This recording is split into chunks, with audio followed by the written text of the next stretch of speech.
sending money across borders, it still feels surprisingly clunky, doesn't it? Oh, You're definitely. talking multi-day waits, uh, big chunks taken out in fees. It's just not the digital age experience we expect. Mm-hmm. And that inefficiency, well, that's exactly what Ripple Labs has been trying to tackle for, what, over a decade now? Yeah, over a decade. They started as OpenCoin back in 2012, then became Ripple in 2013. Right. And the aim was always make sending money globally feel like sending an email, instant. It was pretty radical thinking back then in 2012. Truly frictionless global payments, that was. Well, they were really ahead of the curve recognizing that need. Absolutely.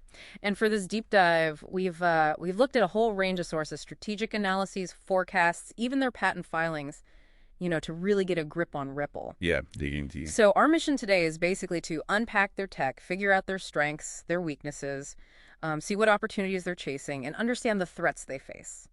It's a dynamic space, global finance, and digital assets. Right. Are they just another player, or are they really trying to build something fundamentally new for how value moves around the world? That's the big question, isn't it? Exactly. And the core pieces are the XRP Ledger, that's their blockchain. Mm-hmm. Then there's RippleNet, the network for institutions, and of course, the digital asset, XRP.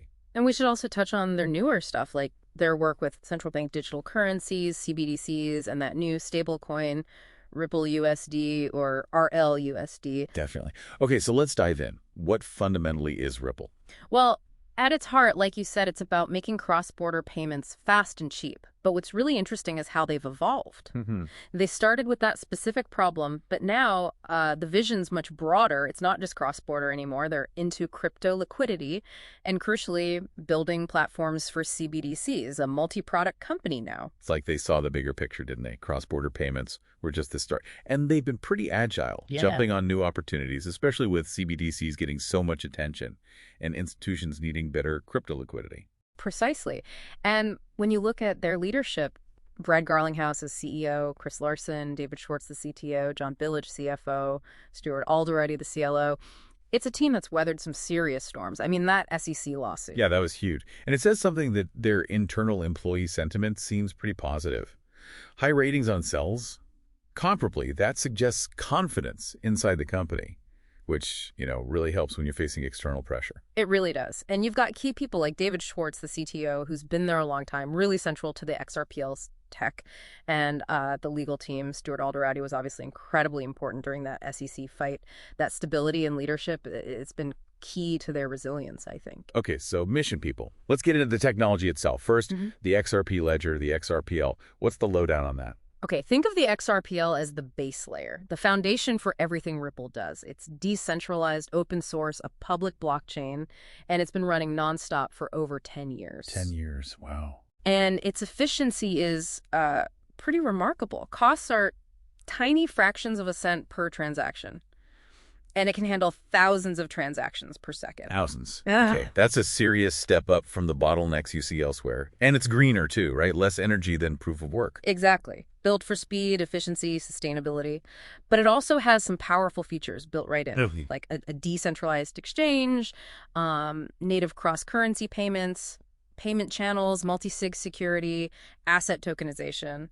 It's quite feature-rich. And that decade of continuous operation, that really speaks to its reliability. It does. It really does. So XRPL is the infrastructure.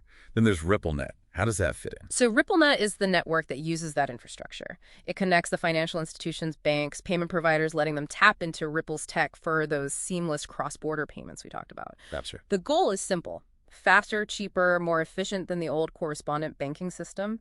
Like, if XRPL is the internet, RippleNet is the set of rules and connections letting the banks use it securely and effectively. Okay, so institutions join RippleNet to use the XRPL's power.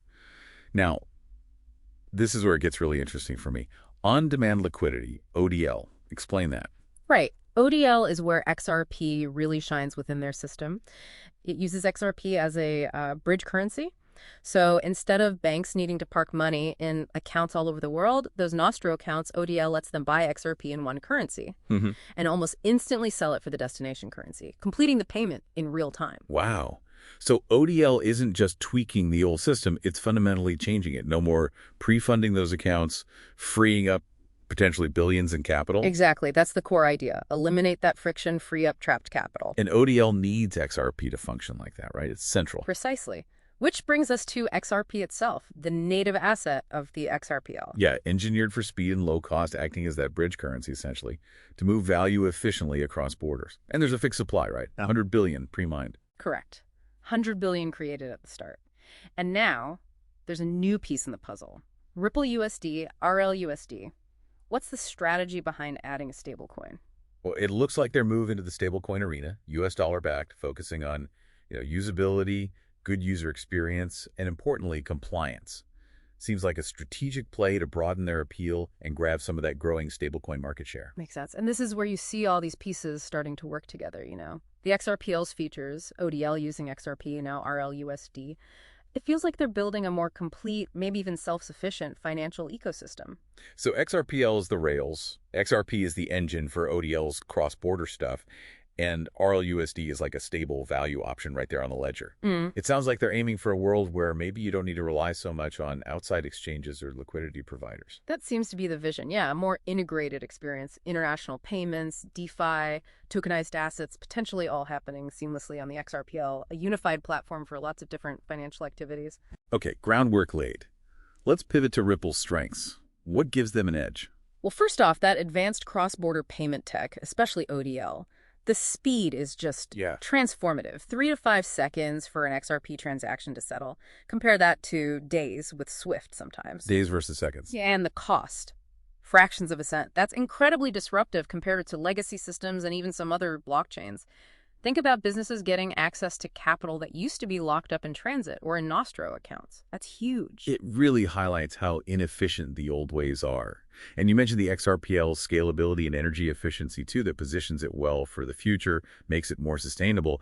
This tech could genuinely shake up traditional banking, especially for remittances or in emerging markets where cost and speed are absolutely critical. Absolutely. It enables new business models, improves financial inclusion. It's got big potential. Then their second big strength, that huge global network of partners. RippleNet connects over 300 financial institutions now. 300 is a lot. And big names, too. Santander, Amex, PNC, Standard Chartered, plus those strong regional ties, like with SBI Holdings in Japan. That seems really significant. Oh, the SBI partnership is massive. If a large chunk of Japanese banks really do start using XRP by 2025, like planned, that's enormous validation. And this network, it's not just big, it creates a real barrier for competitors. The network effect, Yeah. right? More members make it more valuable for everyone else. Exactly. And that established network is a fantastic launchpad for new things, like RLUSD or their CBDC services. Okay, so recapping the impact. Seconds versus days for settlement, tiny transaction costs, and ODL tackling those inefficient Nostro accounts head on. These are serious economic advantages for banks and payment providers. For sure. And those savings, that efficiency, it translates into potential for new services, easier market entry, better customer experiences. It all flows from the tech. Now, another area where they're really pushing forward is CBDCs. Yeah, that feels very strategic, very forward-looking. They launched that dedicated Ripple CBDC platform back in May 2023. What does it actually do? It's basically an end-to-end toolkit for central banks, helping them issue, manage, transact with their own digital currencies, covers the whole CBDC lifecycle. And they're not just selling tech, they're actively working on pilots all over the world. We're seeing that engagement, yeah. Georgia, Palau, Hong Kong, Bhutan, Colombia, Montenegro.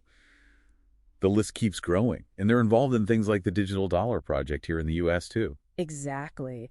This proactive approach puts them in a really interesting position for the future of money, particularly around making different countries' CBDCs talk to each other.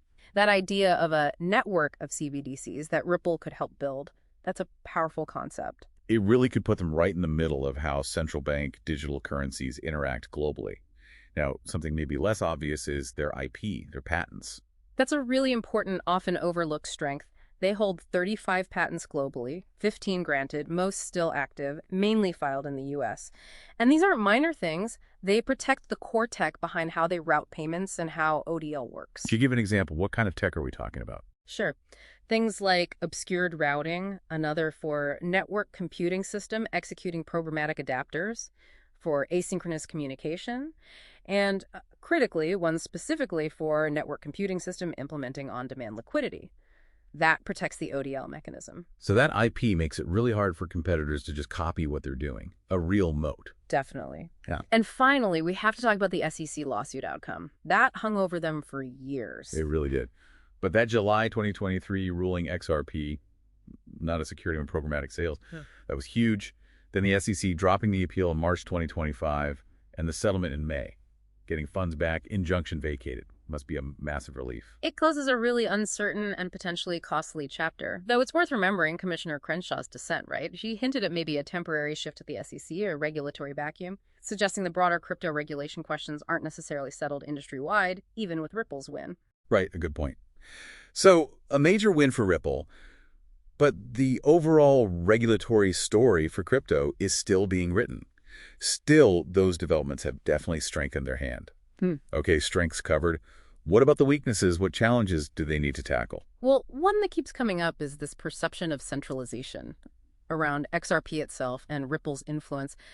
Even with the XRPL being open source, the fact that Ripple holds a lot of XRP and played such a big role historically, that fuels the concern. And that can put off some people in the crypto world, right? Yeah. And maybe influence regulators? It can. They set up the XRP Ledger Foundation back in 2020, to encourage independent development. I can remember that. But then you have things like the recent AMM clawback amendment proposal, the idea that a token issuer could potentially reclaim tokens. That kind of fans the centralization flames again. Clawback. How does that work? It basically gives the issuer a way to reverse or retrieve tokens under certain conditions. Now, for regulated assets, maybe that's useful. That's a market Ripple targets.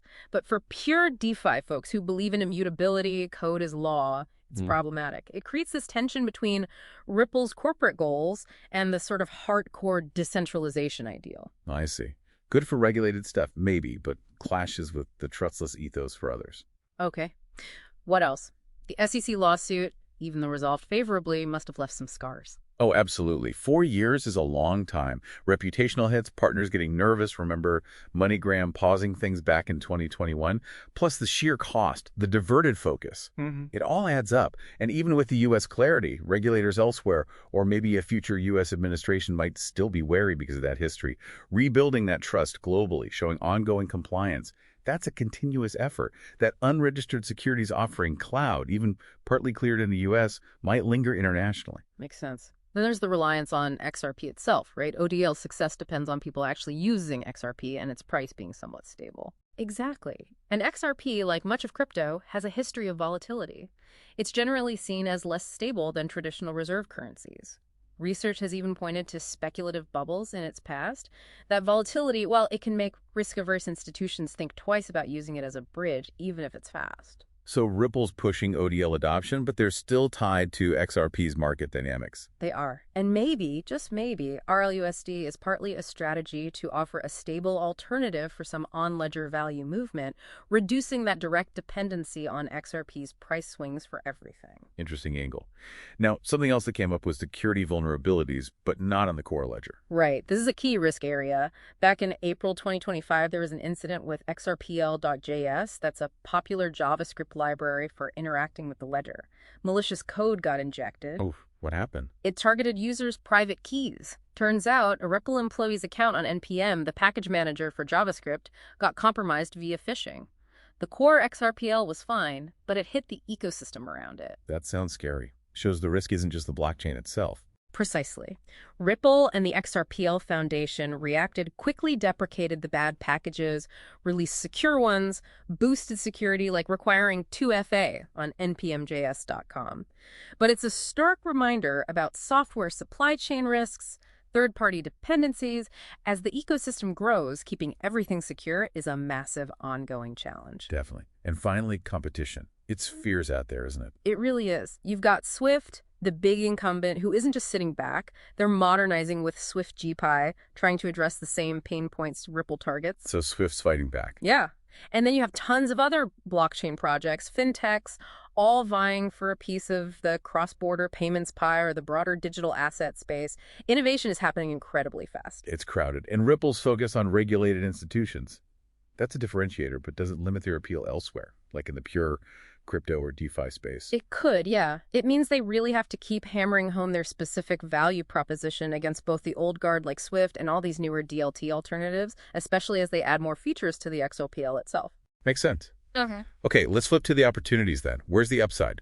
Well, one obvious one is just expanding into more of those cross-border payment corridors, especially in emerging markets, places where ODL's speed and cost can make a huge difference for things like remittances. Right, you mentioned Africa, Vietnam, Mexico, the UAE, places where saving a bit on fees or getting money faster really matters. Exactly. It's not just business, it's potentially boosting financial inclusion, establishing Ripple as vital infrastructure. And success there could build loyalty and maybe even influence bigger markets later on. That's a smart strategy. And then there's the whole CBDC wave. They seem really well positioned there. They really do. That early mover advantage, the dedicated platform, the pilot projects, they're positioning themselves as a key tech provider. Their vision includes asset tokenization alongside CBDCs too. And that potential role in making different CBDCs interoperable across borders, that network of CBDCs idea, again, that's a massive opportunity. Being the glue between central bank digital currencies globally. Huge. What about making the XRPL itself more useful, beyond just payments? Yeah, that's critical for long-term growth. It already has that built-in DX tokenization, but they're adding more smart contracts, they call them hooks, AMMs, features for NFTs. They're trying to make it a platform for DeFi, NFTs, tokenized real-world assets. Like that reported work with Ondo Finance on tokenized T-bills. Exactly, stuff like that. Broadening the XRPL's utility creates new reasons to use XRP or RLUSD, attracts more developers, more users, turns it into a more versatile financial blockchain. So evolving beyond just being the payments ledger. Yeah. And that SEC win, that must open doors, especially in the U.S. Oh, hugely. That legal clarity is a game changer for institutional trust and adoption stateside. A lot of risk-averse U.S. institutions were likely waiting on the sidelines. Now that hurdle's mostly gone, you could see pent-up demand for ODL and XRP unlocked here. And clarity in the U.S. could influence others globally, too. It could definitely help. Yeah. A positive signal to international regulators and institutions. Right. And they're diversifying products, too. RLUSD is one example, but anything else? Well, the RLUSD launch is key, focusing on utility and compliance. But look at how they launched it, pledging $25 million in RLUSD to education nonprofits. That's their crypto philanthropy initiative.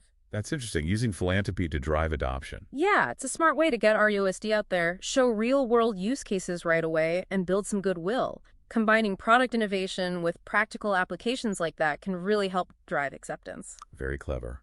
And finally, they seem financially strong. Does that open up M&A opportunities? Acquisitions? It certainly does. That recent share buyback valuing them at over $11 billion, plus strong VC backing. They have resources.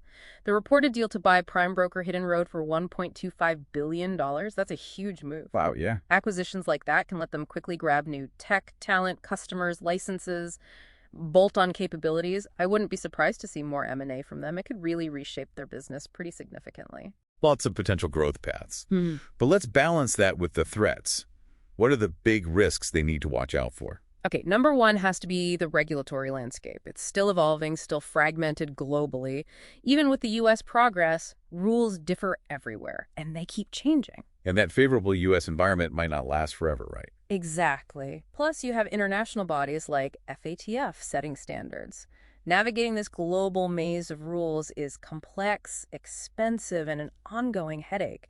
Europe's MiCA regulation is just one example of a big framework they have to deal with. A constant moving target.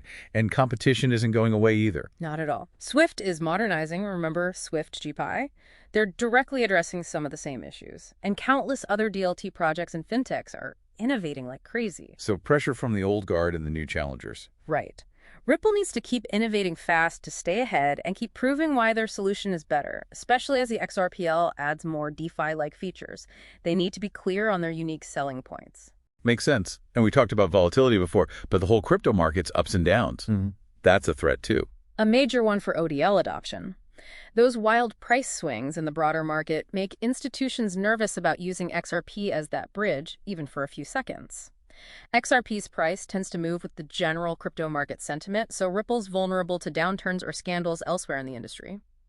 RLUSD helps a bit by offering stability on Ledger, but ODL still fundamentally relies on XRP. Right. And security risks. Mm. The XRPL.js thing was a wake-up call. A huge wake-up call. The digital asset world is constantly under attack.